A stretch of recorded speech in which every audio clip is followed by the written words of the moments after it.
హల్లెలూయా! దేవునికి స్తోత్రం. సృష్టికర్త అయిన యేసుప్రభు వారు పరిశుద్ధ గ్రంథం నుండి ఈరోజు మన కొరకు ఇస్తున్న వాగ్దానం 119వ కీర్తన 132వ వచనం. నీ నామంను ప్రేమించు వారికి నీవు చేయదగునట్లు నా తట్టు తిరిగి నన్ను కరుణింపుము.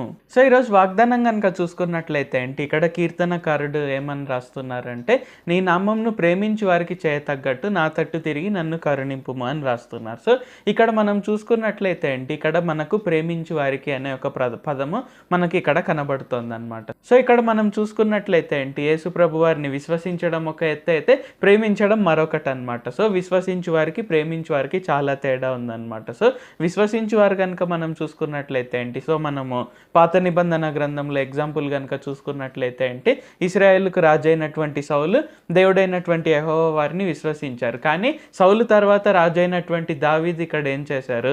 దేవుడైన యెహోవా వారిని ప్రేమించారనమాట. సో ఇక్కడ చూసుకున్నట్లయితే సౌలు విశ్వసించాడు కాబట్టి ఇక్కడ కొన్నేళ్ళు రకరకాలుగా చేశాడు, కానీ కొన్ని ఆజ్ఞలు పాటించలేకపోయాడు, కొన్ని మార్గాల్లో నడవలేకపోయాడు. అంటే దేవుడు ఆయన కొరకు ఏర్పరిచిన మార్గంలో నడవలేకపోయాడు. సో ఇక్కడ అదే దావీదు కనుక చూసుకున్నట్లయితే దేవుని చిత్తానుసారంగా నడిచి, అంటే అఫ్కోర్స్ ఒకటి రెండు చోట్ల తప్పులు చేసినప్పటికీ కూడా దేవుని హృదయానుసారుడే, అంటే అన్ని రకాలుగా తనను తాను మార్చుకొని ఎల్లప్పుడూ దేవుని స్తుతిస్తూ దేవుని ఆరాధిస్తూ దేవుడు చెప్పిన మార్గంలోనే నడుచుకుంటూ ఆ విధంగా దేవుని హృదయానుసారుడు అయ్యాడు అనమాట. సో ఇక్కడ చూసుకున్నట్లయితే సౌలు విశ్వసించాడు, ఇక్కడ దావీదు ప్రేమించాడు. కాబట్టి ఇక్కడ దావీదు తప్పులు చేసినప్పుడు కూడా ఇక్కడ దేవుడైన యెహోవా వారు అతన్ని విడిచిపెట్టలేదు. సో అతన్ని కాచి కాపాడి ఇంకా అతను మారేలాగా చేశారు. కానీ సౌలుకి ఎలాగైతే ఆయన కృపను దూరం చేశారో అలాగా దావీదు విషయంలో చేయలేదు. కాబట్టి ఈరోజు మనం ఏం తెలుసుకుంటున్నాము అంటే, మనం యేసు ప్రభు వారిని ప్రేమించినట్లయితే ఇక్కడ విశ్వాసులకు వచ్చే కష్టాలు కూడా మనకు రావు. సో విశ్వాసులకు వచ్చే కష్టాలు వేరే, ప్రేమించు వారికి వచ్చే కష్టాలు వేరే. సో ప్రేమించు వారికి వచ్చే కష్టాల్లో అంతగా ఎక్కువ ఇబ్బంది ఉండదు, ఆయన కాచి కాపాడుతాడు, ఏదో ఒక విధంగా గొప్ప మార్గం చూపిస్తారు. కాబట్టి ఈరోజు మనం అందరం కూడా ఇప్పటి నుండి ఈ క్షణం నుండి మనం ఆయనను ప్రేమించు వారమై ఉండే విధంగా ప్రతిరోజు మనము ఆయన శక్తి కొరకే మనం ప్రార్థించుకుందాం.